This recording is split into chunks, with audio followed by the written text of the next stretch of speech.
Hello mes Pams, on se retrouve pour une nouvelle rencontre positive et inspirante et j'ai sélectionné un nouveau coup de cœur, Nathalie Lefebvre. Si vous ne la connaissez pas, impossible de définir un seul titre puisque tu es à la radio, tu as fait un bouquin, tu es auteur, tu fais des conférences et tu aides les gens à se passer la bague au doigt et à s'aimer vraiment.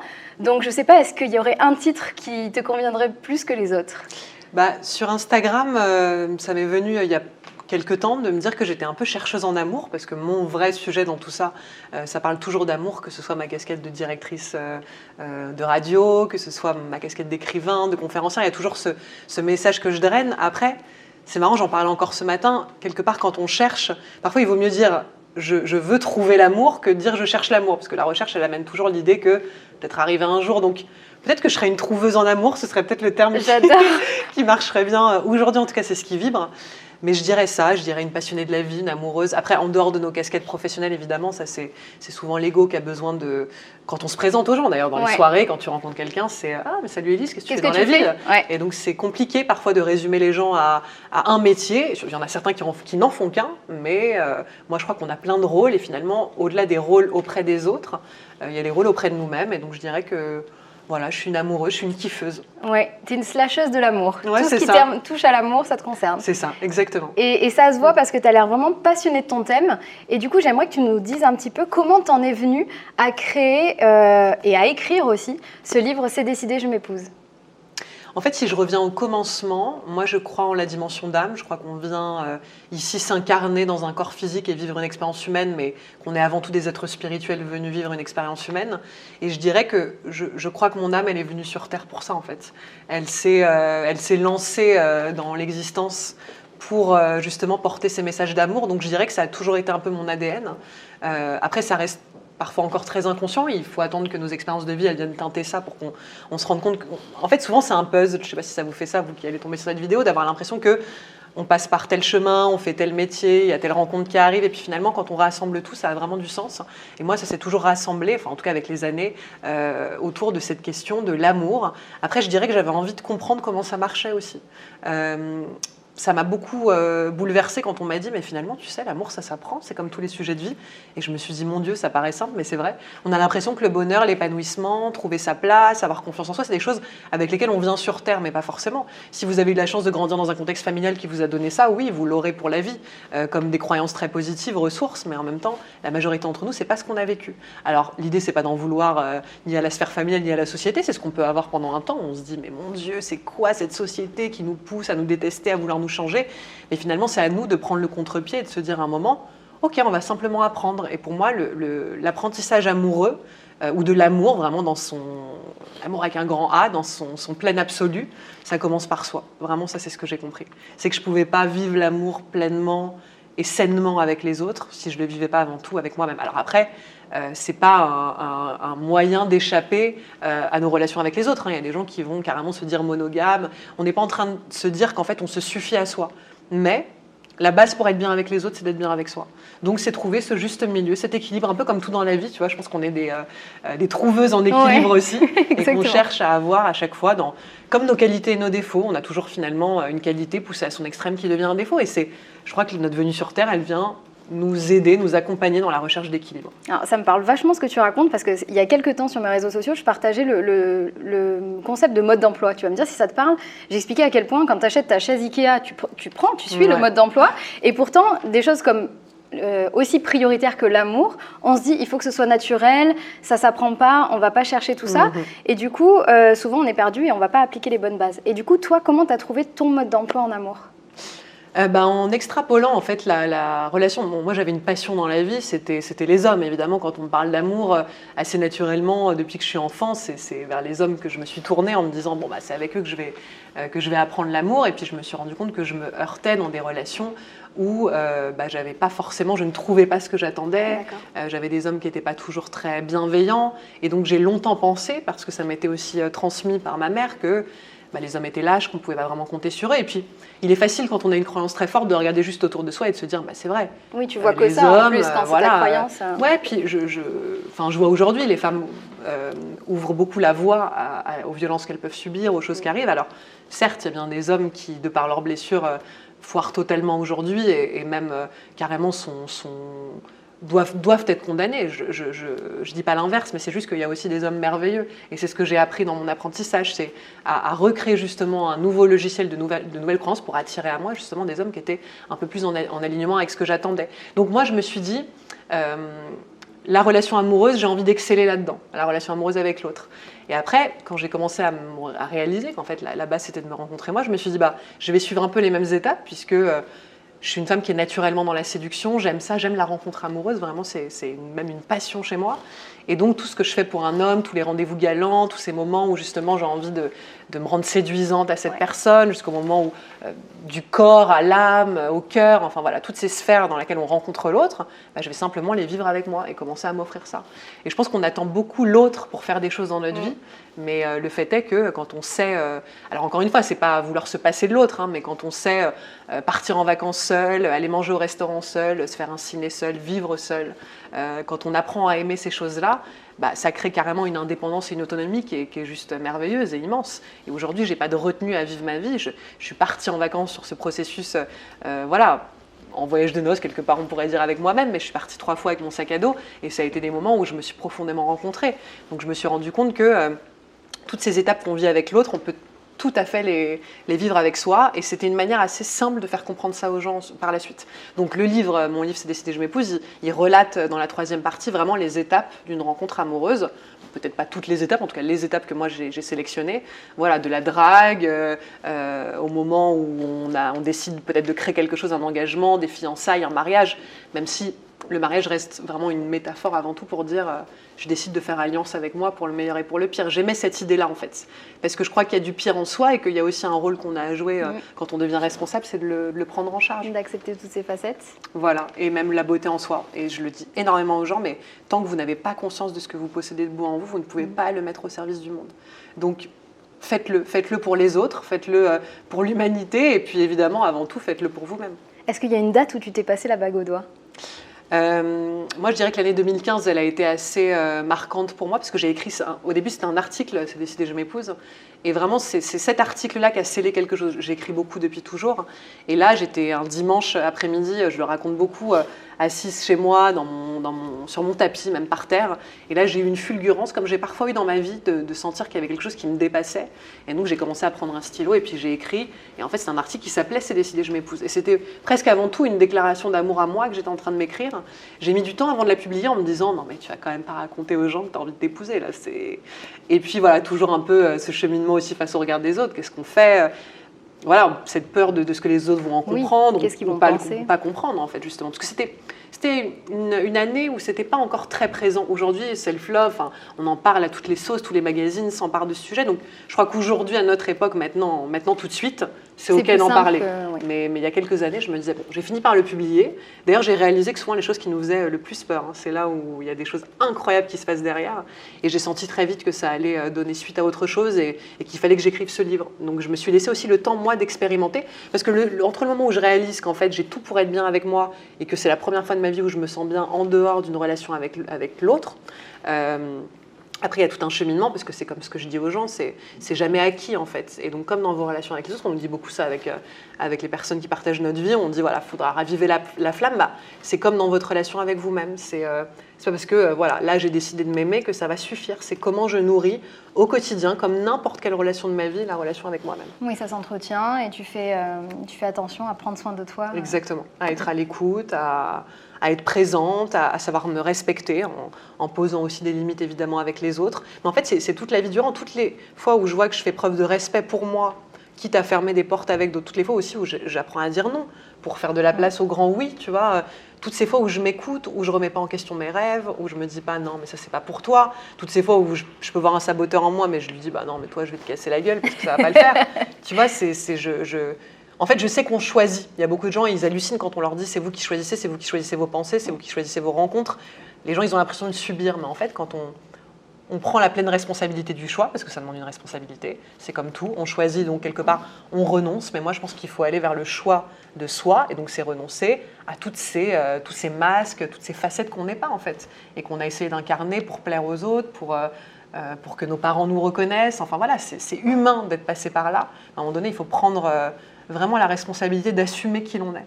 Et pour moi, assumer, c'est vraiment un terme très important. Je pense qu'il y a beaucoup de gens, on parlera peut-être du coaching, tu vois, mais il y a beaucoup de gens qui viennent à moi, des femmes qui me disent « Raconte-moi, comment tu fais pour assumer ?» Parce que comment tu fais pour t'autoriser ? En fait, ça paraît à la fois simple et peut-être compliqué pour d'autres, mais je m'autorise, quoi, tout simplement. En fait, je ne sais pas s'il y a une recette miracle, mais il y a juste ce choix de dire « Là, je vais m'autoriser à aller profondément vers ce qui m'appelle. » Oui, donc tu n'as pas une méthode pour t'autoriser, c'est simplement incarner ce que tu penses en te disant « je m'autorise ». Je m'autorise. Et je mets en application ma pensée. Bien sûr. Je ne sais pas, là j'ai une nana qui me suit sur les réseaux sociaux qui m'a dit il y a quelque temps, elle est maman depuis récemment, elle a un peu plus d'une trentaine d'années, elle me dit j'ai un problème, j'ai une tare, il y a quelque chose qui ne va pas chez moi. Je lui dis qu'est-ce que c'est ? Elle me dit j'ai réalisé que j'aimais les femmes. Pourtant j'étais une femme à homme, j'ai eu des hommes toute ma vie durant et je réalise que je suis là aujourd'hui peut-être attirée un peu plus vers les femmes.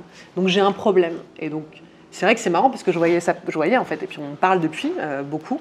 Elle m'a demandé si ça m'était déjà arrivé, donc je ne sais pas si ça l'a rassurée que je lui partage que oui, ça m'était déjà arrivé, juste de simplement m'autoriser à vivre quelque chose avec une femme à un moment dans ma vie qui était arrivé et qui m'avait provoqué quelque chose de dingue.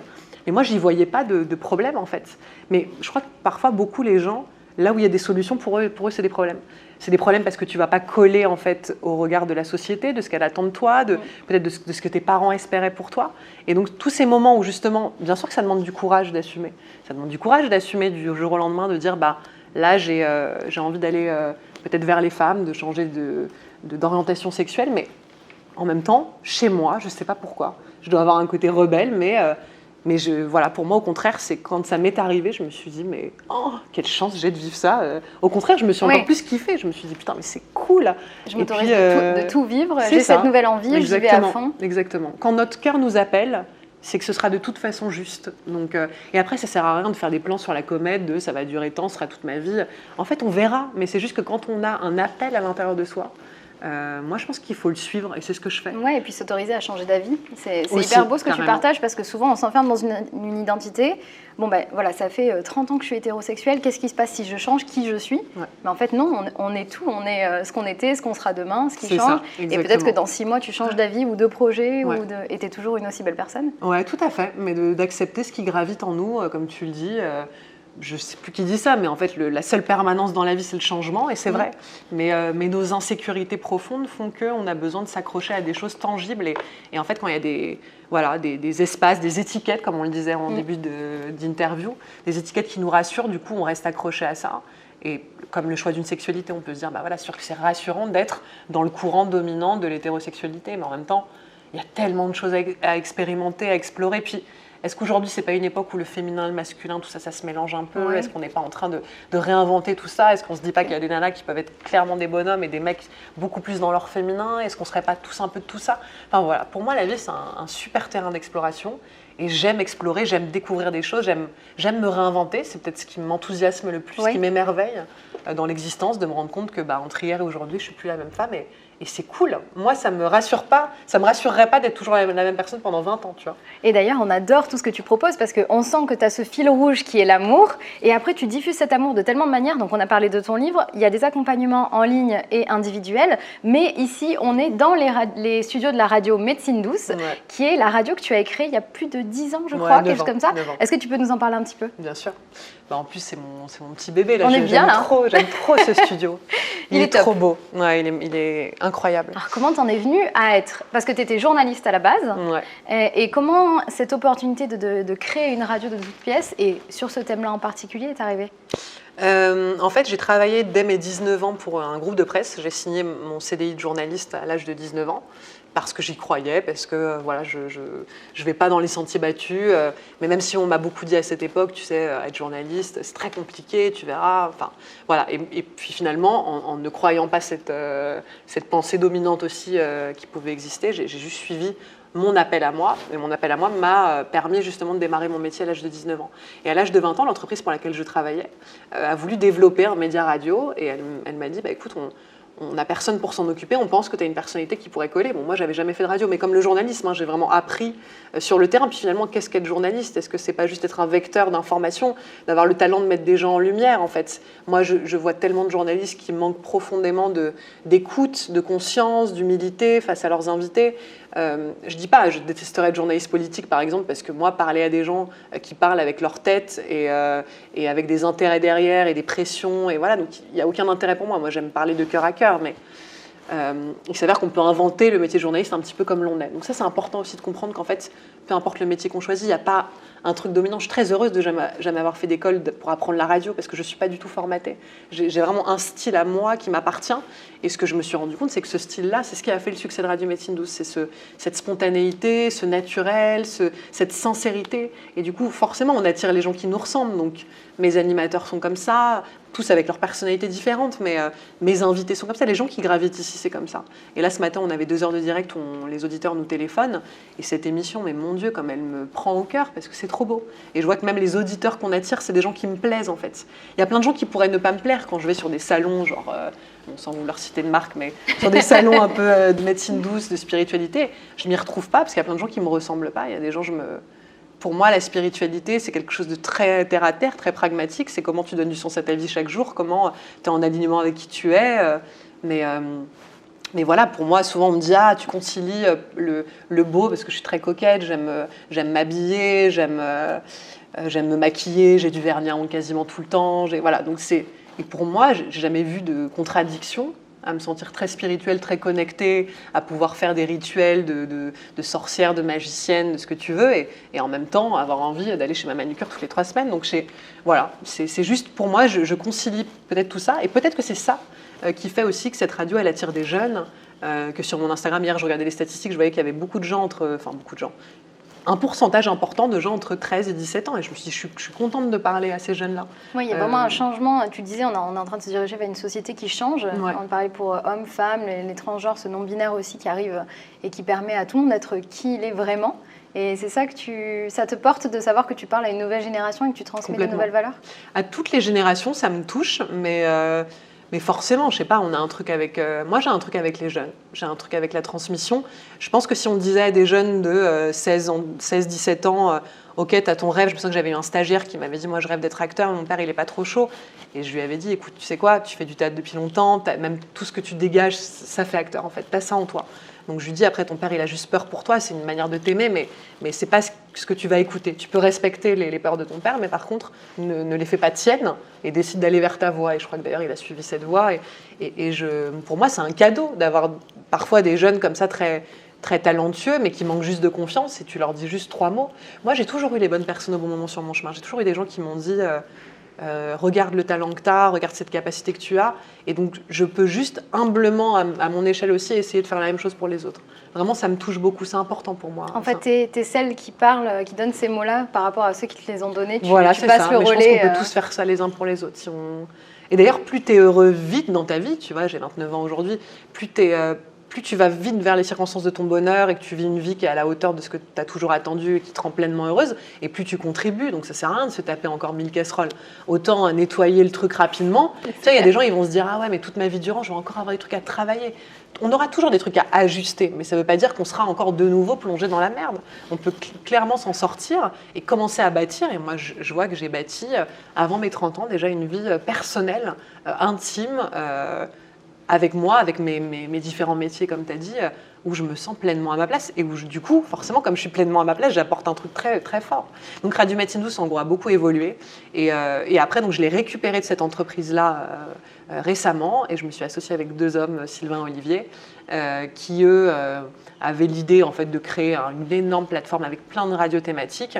Et donc, ils m'ont dit, nous, Radio Médecine Douce, ça nous intéresse beaucoup, et c'est une thématique, on ne connaît rien, mais il nous faudrait un guide comme toi. Donc, partons dans cette aventure tous les 3. Et donc, depuis que je me suis associée avec eux, ça a pris beaucoup d'ampleur. Et c'est marrant parce que l'homme, symboliquement, il représente le cadre.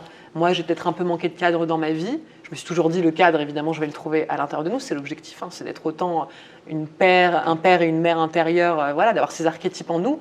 Mais quand ça vient de l'extérieur et que tout d'un coup, tu as des hommes qui arrivent et puis qui t'offrent ce cadre-là, parce qu'en fait, le studio dans lequel on est, c'est aussi grâce à eux, enfin c'est grâce à eux. D'accord. Donc voilà, je trouve que c'est symbolique. Tu vois, c'est la première fois que je le vois comme ça, mais voilà, le contexte, et ça joue beaucoup, évidemment. Quand, même si tes auditeurs, ils peuvent être... là, on a entre 700 000 et 800 000 auditeurs par mois, ce qui est énorme. Ouais, c'est énorme. Mais c'est juste que la structure s'est mise à la hauteur de ce que ça a toujours été, c'est-à-dire une radio qui a énormément de potentiel, mais qui est en même temps tellement proche des gens. Donc je suis très fière. En plus, elle roule vraiment bien aujourd'hui, sans moi aussi. C'est bien de pouvoir laisser un peu de... J'ai mes émissions, j'ai une émission qui parle d'amour, ça s'appelle le podcast amoureux, mais j'ai aussi, voilà, comme je le disais, beaucoup d'animateurs à écouter, qui sont riches, qui sont d'une personnalité voilà, lumineuse, inspirante aussi. Donc c'est vraiment, je suis très fière. Bah, tu peux parce que tu dis... Enfin, quand on t'entend parler, je trouve que tu parles avec le cœur et tu rayonnes et on sent la passion en toi, quoi. On n'est pas sur un discours formaté, moi, ça vibre beaucoup et c'est pour ça que ça me tenait énormément à cœur de te rencontrer. Et en parlant de rencontres, que ce soit autour de ce plateau ou peut-être via ton livre, je pense que tu as rencontré beaucoup de personnalités. Je me demande, est-ce qu'il y a soit des personnes, soit des livres, peut-être de développement personnel, si tu avais un top 3 qui t'avait marqué ou qui avait marqué des moments de ta vie, ce serait lesquels ? Bonne question. Là, tout de suite me vient le livre de Jonathan Lehman que j'ai lu il y a peut-être 1 an et demi. Journal intime d'un tourisme du bonheur, je crois que c'est ça le titre. J'ai adoré le livre de Jonathan parce qu'en fait, après j'ai rencontré l'homme derrière le livre et du coup j'ai bien vu la cohérence entre tout ça, mais son récit d'une spontanéité, après ça me touche parce que ça me ressemble. Mais ce récit très vrai, très sincère, avec une capacité à pouvoir... voilà, livrer un intime, mais au service de quelque chose. Pas juste dire, voilà, il m'est arrivé ça juste pour en parler. Non, mais vraiment au service d'un message. Et ça, moi, tous les gens qui incarnent ça, ça me touche profondément. Parce que je trouve qu'ils ont des couilles, vraiment, ou des ovaires. Ou comment on dit ça va énerver les féministes. Mais, vous avez de la puissance. Ils ont de la puissance. Et ce livre, je sais que je l'ai lu d'une traite, il m'a fait rire, il m'a ému. J'ai trouvé vraiment ce livre absolument super. Je dirais que sur le chemin de l'amour, d'avoir interviewé Haruna Lipschitz, qui est assez connue comme une enseignante de l'amour. Voilà, si vous ne connaissez pas son travail, allez-y, parce que c'est elle qui m'a déposé le message de l'amour s'apprend, et c'est juste qu'on a imaginé qu'on venait avec et qu'on savait comment ça allait fonctionner. Mais en fait, voilà, donc j'avais lu pas mal de choses d'elle, mais j'aurais pas de titre. J'ai même un jeu de cartes, je crois que c'est les 52 cartes pour vivre en amour, et je me fais souvent des petits tirages voilà, avec ce jeu, mais il y a un livre qui est dédié, et puis Haruna, vous pouvez l'avoir un peu partout. Et comme 3e livre, j'en parle aussi assez régulièrement, c'était vraiment tout début de carrière, une femme qui était venue sur mon plateau, donc la radio n'était pas ça, hein, c'était beaucoup moins important. Elle avait écrit un livre parce qu'elle avait épousé un homme qui, un jour, je pense, bon déjà il doit y avoir évidemment des crises existentielles dans leur vie, mais qu'elle retrouve un jour avec, donc pendu, ses 2 enfants pendus, bon, c'est un peu glauque, hein, mais... Ouais. Et donc voilà, et elle doit faire face à ça. Donc cette situation de vie complètement dévastatrice. Et donc 10 ans plus tard, moi je l'ai rencontrée, elle avait écrit un livre, et j'ai oublié le titre. Il y avait quelque chose de bleu dedans. Alors je pense pas que ce soit moi qui ai associé la couleur, mais en tout cas, faudrait que je pourrais retrouver ça. On pourrait retrouver ça, mais en tout cas c'est une femme. Elle m'a déposé un message qui s'appelle la résilience, et là je me suis dit waouh. Parce qu'en fait, nous, avec nos petits problèmes du quotidien, je ne vais pas dire de merde, parce qu'en fait, on n'échelonne pas les problèmes. On n'a pas besoin de vivre des choses... parce qu'il y a des gens, parfois, ils disent « Bah oui, moi, je ne me sens pas bien », alors qu'il y a des gens qui vivent pire. Bon, si tu ne te sens pas bien, il faut le regarder, il faut aller voir ce que ça dit, il faut le transformer. Mais ça ne veut pas dire que tu ne peux pas le prendre en compte. Prends en compte tes souffrances à ton échelle. Mais en même temps, ça dit autre chose. Ça dit qu'à un moment donné, on peut arrêter de juste regarder sa vie et se regarder le nombril et dire « Ah bah de toute façon, j'ai pas de chance, j'y arriverai pas », et d'être polluant pour le monde et pour les autres, au lieu de se dire, attends, j'ai un levier d'action. En fait, je suis vraiment partagée sur ce sujet parce que je mesure qu'il y a des gens, ils n'en sont pas là dans leur évolution, et si ça se trouve, leur âme, elle est venue expérimenter, mais il lui faut un plus long laps de temps. En tout cas, moi, personnellement, je préfère attirer, côtoyer des gens qui sont dans un niveau de conscience, évidemment, et pas me délester des gens qui pourraient être plus toxiques parce qu'ils n'ont pas fait ce chemin pour se poser les bonnes questions et justement pour sortir de cette victimisation fatigante pour eux-mêmes et pour les autres. Alors, je pense que tu as beaucoup de clés à nous partager sur comment s'aimer un peu plus au quotidien. Et de toute façon, je vous invite déjà, quoi qu'il se passe, à aller suivre Nathalie sur tous ses réseaux sociaux parce que tu partages beaucoup de stories. Voilà, on a l'impression d'être avec une copine à la maison qui va nous rassurer, qui va nous apprendre à nous aimer. Et en plus de ces clés-là que tu partages sur tous tes réseaux sociaux, sur ton site et tes accompagnements, est-ce que tu pourrais nous parler de la place de la chanson dans ta vie? Parce que je sais que c'est quelque chose dont on parle assez peu. Je te suis depuis un moment et je sais que des fois, ça apparaît comme petite touche. Est-ce que pour toi, la chanson, c'est quelque chose qui t'aide à t'aimer plus ou à mettre plus de positif dans ta vie? Carrément. C'est marrant parce que là, en ce moment, je suis en pleine session d'une formation que je propose en ligne et en direct. Ce n'est pas une formation qui est préenregistrée. C'est un choix de ma part de la faire vraiment en live chaque jour. Donc pendant 21 jours, on est au jour 2 aujourd'hui. Et je leur parlais un peu des rituels du matin. Et donc moi, je vais un peu à l'encontre des pensées dominantes, tout comme, mais je respecte qu'il y ait des gens qui ont envie de se lever à 5 heures, d'aller courir, de méditer, d'écrire leurs pensées, etc.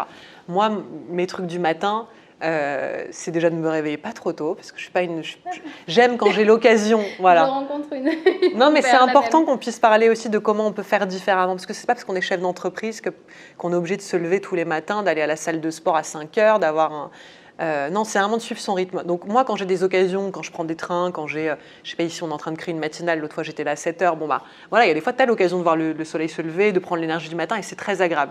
La vie propose des occasions pour ça, donc ça sert à rien d'essayer tous les jours, enfin en tout cas pour moi.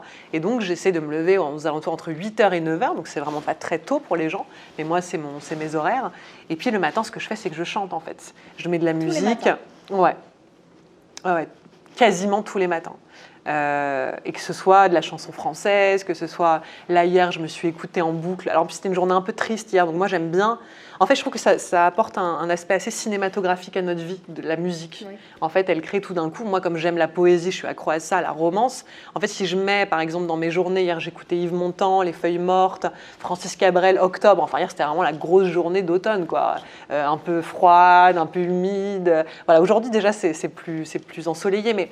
Hier, j'accompagnais en fait ce mouvement en moi de nostalgie avec la musique qui allait avec. Et donc, tous les matins, en plus, comme je travaille avec ma voix, c'est vrai que du coup, la voix parlait, mais la voix chantait. Moi, je pense que je m'échauffe un peu la voix tous les matins en chantant du Dalida, mais autant des trucs, des gros succès, un peu gros trucs américains que voilà, je peux autant m'éclater sur du Rihanna que sur du Dalida en fait. Mais ça te porte, c'est vrai que on parle pas toujours de cette dimension artistique, je trouve, dans le développement personnel. Ouais. Et quand tu l'as évoqué, il y a même des vidéos, je vous conseille d'aller voir, où tu chantes sur ta chaîne YouTube. Et c'est beau parce qu'on se dit que c'est cet alignement aussi, on parle beaucoup de spiritualité, etc. Ouais. Mais là, c'est concret, c'est artistique et tu as l'air de t'éclater quand tu fais ça. Ah mais j'adore. Est-ce que tu chantes des fois à la radio ? Non, j'ai jamais chanté à la radio. Après, on s'est dit avec une copine, Mathilde, qui a une émission d'ailleurs sur cette antenne, donc, moi j'ai rencontré ces derniers temps, c'est marrant, des gens qui adoraient le karaoké. Donc on a créé une espèce de team. Donc j'ai plein de mes potes, en fait, on fait du karaoké. Parce qu'on aime chanter et que c'est l'occasion de chanter. Bon, franchement, on chante tous plutôt bien. Donc c'est un peu là, voilà, c'est des karaokés mais mythos, parce que les mecs, ils savent très bien chanter. Après, c'est pas qu'on est des grands chanteurs, c'est juste qu'on aime ça. Et donc du coup, moi je pense que c'est comme tout, quand vous aimez quelque chose et que vous le pratiquez, vous finissez, tout le monde chante bien en fait. Tout le monde chante juste.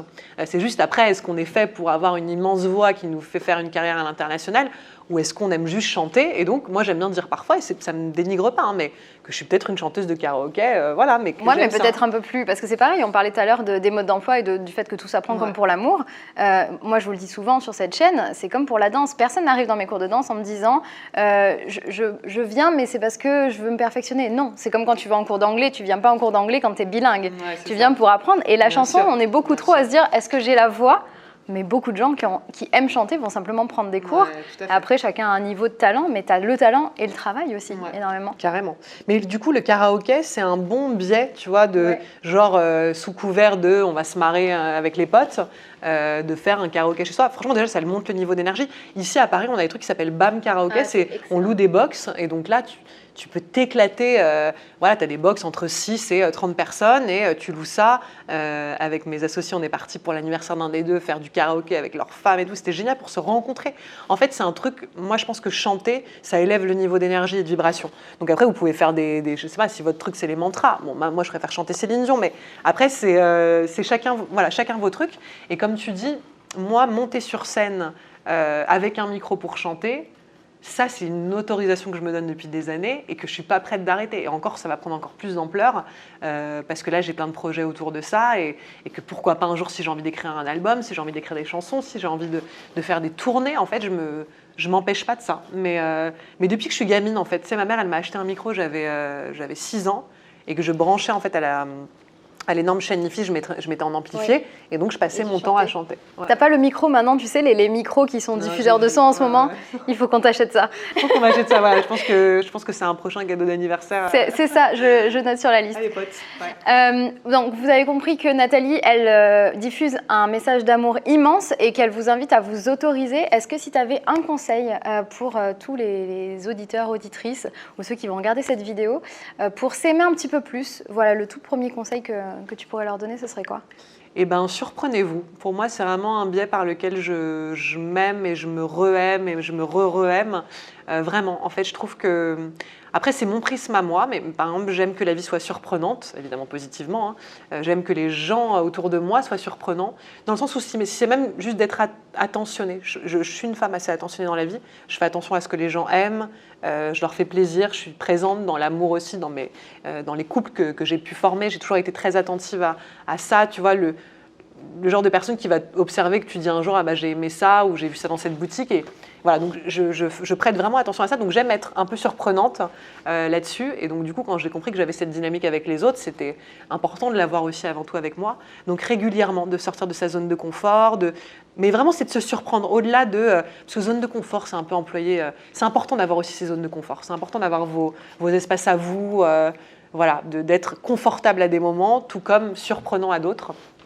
Là, je me suis mise au hip-hop et au breakdance il y a un an, tu vois, et donc tous les mercredis, là tout à l'heure, j'ai mon cours de danse. Et ça peut être vraiment des petites choses de la vie quotidienne, mais dans quelle mesure vous vous surprenez à vous découvrir dans telle discipline, comme toi, j'imagine que les gens, toi dans ton parcours déjà perso, mais même les gens qui viennent te voir, comment ils peuvent se surprendre à se dire, Oui. bah voilà, je vais m'inscrire, je vais tenter ça, je vais faire de la poterie, je vais sauter en parachute, voilà, peu importe, ça peut être dans tellement de domaines différents de nos vies, mais apprenez simplement à vous regarder différemment. Et je trouve que ça fait naître une estime et une confiance en soi qui est inébranlable. En fait, le regard qu'on pose sur soi quand on vient de faire quelque chose de dingue, c'est genre, putain, je m'aime. Enfin, moi, ça me fait ça, vraiment. Et j'en parlais avec un pote qui a le projet là, d'acheter un voilier. Il n'a jamais navigué, hein, mais d'acheter un voilier et de passer le reste de sa vie en fait, à faire des traversées. Et ben, il me dit, mais ça me surprend tellement de moi que je me kiffe. Et il me dit, je vais tellement me kiffer à le faire, à passer 30 jours, peut-être même à mourir, je m'en fous, mais tant pis, j'aurais eu ce rêve de la mer, quoi, et je le comprends, parce que je vois ce que c'est. Et je crois que l'émerveillement, c'est la meilleure drogue sur Terre, quand vous êtes émerveillé. Et quand vous êtes émerveillé de vous-même, parce que vous venez de relever un défi. Et ok, certes, c'était sûrement pas parfait. Moi, toutes les fois où j'ai chanté sur scène, ou même un jour, il y a un mec qui m'avait dit... ça va, tu te prends un peu pour une chanteuse, toi. Et donc voilà, et même si le regard des autres n'est pas toujours positif sur ce que vous venez de faire, même si le résultat, il n'est pas toujours à la hauteur de, je sais pas, la barre qu'on s'était fixée, mais on s'en fout, les gars, vous l'avez tenté, et c'est ça. Et donc, comme on peut s'applaudir et se dire, vas-y, tu l'as fait. Voilà, même Céline Dion, une fois, elle a eu une scène où c'était pas parfait et c'est comme ça qu'aujourd'hui elle est à sa place. Alors il fallait bien qu'elle fasse un premier pas. Okay. J'aime bien, je sais plus, je crois que c'est Lao Tzu, mais je suis pas sûre, qui dit tous les tours du monde commencent même par un pas. C'est-à-dire que de toute façon, tu ne peux pas devenir une star ou tu ne peux pas exceller dans ton domaine. Je pense que si tu en es là où tu es, c'est parce qu'aujourd'hui, d'ailleurs, même Radio Médecine Douce, c'est comme tu disais, ça ne ressemble pas à ce que c'était au début. Ouais. Mais ça n'existe que parce qu'un jour, tu avais un plus petit studio avec moins d'intervenants et que ça devient ce que c'est aujourd'hui. Et ça, c'est très beau. Et sur ton livre aussi, d'ailleurs. Quand c'est beau de se dire c'était un article et finalement c'est devenu un bouquin. Donc finalement, tous les débuts sont un premier step, quoi. Puis c'est le self-made, c'est vraiment je l'ai fait par moi-même. Enfin, moi je trouve que... Mais en fait, on le fait par soi et puis on est aidé par les autres. Mais en fait, il faut comprendre que si vous voulez que la vie ou les autres vous filent un coup de main, il faut d'abord vous donner un coup de main à vous-même. Donc cette dynamique, elle marche comme ça. Moi, je ne fais rien sans les autres. C'est les autres aussi qui me permettent d'évoluer chaque jour, tout comme mon éditrice, Elodie, pour ce livre, avec laquelle on a le projet d'en faire un deuxième là. C'est grâce à tous ces gens, grâce à mes amis qui sont une source d'amour exceptionnelle, grâce à un homme incroyable qui travaille à mes côtés tous les jours, Nicolas. Enfin, je pourrais les citer, ils sont si nombreux, ces gens qui m'aident aussi à moi me déployer aujourd'hui dans exactement ce que je sais faire, parce que eux, leurs talents, ils sont mis aussi au service de ce qu'on met en place. Donc, mais faites un pas vers vous-même et vous verrez que la vie, elle en fera 10 vers vous. Et tu parlais de tous ces gens qui t'entourent et qui te portent. Du coup, je voudrais savoir qui, d'après toi, devrait être la prochaine rencontre positive et inspirante que je devrais faire. D'après toi, qui je devrais aller rencontrer ? Après, c'est compliqué de parler pour toi. Moi, je fais une rencontre très inspirante demain avec Morgane Hortin qui a fondé Amour Solitaire. Je ne sais pas si tu connais cette page Instagram. Je crois qu'il réunit peut-être 600 000 personnes. Et en fait, elle m'inspire beaucoup dans le sens où elle décrit que dans notre société, la lettre d'amour est plus vraiment présente, on ne s'écrit plus. Mais par contre, on s'envoie des textos. Et donc, souvent, à travers les textos, on peut écrire des textos d'amour qui valent les lettres d'amour de nos grands-parents ou même des plus grands auteurs qui ont eu des correspondances amoureuses épistolaires. Et donc, elle a remis au goût du jour l'importance de la déclaration d'amour. Et donc, elle m'inspire beaucoup. Elle sort le 2e tome de son livre, ça s'appelle Amour Solitaire. Voilà, je te conseille d'aller regarder. Donc, c'est la personne qui, toi, est ta rencontre positive et inspirante du moment. Alors, je la rencontre demain, mais je le sens déjà. Tu vois, c'est comme, je sais pas, une rencontre, ça se prépare déjà, comme tu dis. Peut-être que tu me suivais depuis longtemps, tu sentais un truc. Donc, la rencontre, elle était déjà là. Et donc, moi, je dirais que Morgane Hortin, aujourd'hui, parce que... voilà, c'est ce qui vibre pour moi. J'ai vraiment hâte de croiser son chemin concrètement et de l'avoir en face de moi pour lui poser des questions. Après, c'est très personnel aussi. Donc, moi, je dirais, suis ton cœur, sans vers qui ça t'appelle, qui t'attire. Le désir, c'est important aussi quand on a du désir pour des gens, quand voilà, on sent qu'ils font battre notre cœur, qu'ils créent des palpitations, des trucs. Parce que moi, je pense que mes meilleures interviews, c'est quand j'étais un peu fan aussi, tu vois, un peu genre, voilà, cette personne, elle me marque, elle me touche, elle me bouleverse. Donc, moi, je marche que au coup de cœur. De toute façon, je vais à la rencontre des gens où il y a quelque chose, où je sais pourquoi. C'est pas des interviews au hasard. Toutes les personnes qui sont sur cette chaîne, c'est des gens qui m'ont touchée par leur message, par leur façon d'être, par ce qu'elles véhiculent et ce qu'elles transmettent. Et tu en fais partie, donc je tiens sincèrement à te remercier pour ce magnifique moment. Évidemment, je vous invite à suivre Nathalie sur tous ses réseaux sociaux. Vous la retrouvez sur Facebook, sur Instagram, sur son site internet cestdecidé-je-m'épouse.com. Allez découvrir son travail magnifique. Et sa dose d'amour qu'elle répand chaque jour. Si vous avez des questions, vous pouvez la retrouver effectivement sur Instagram, c'est là où tu es le plus présente. Facebook, Instagram, mail. Il y a un mail nathalie@cestdecidé-je-m'épouse.com. Donc assez simple à retenir.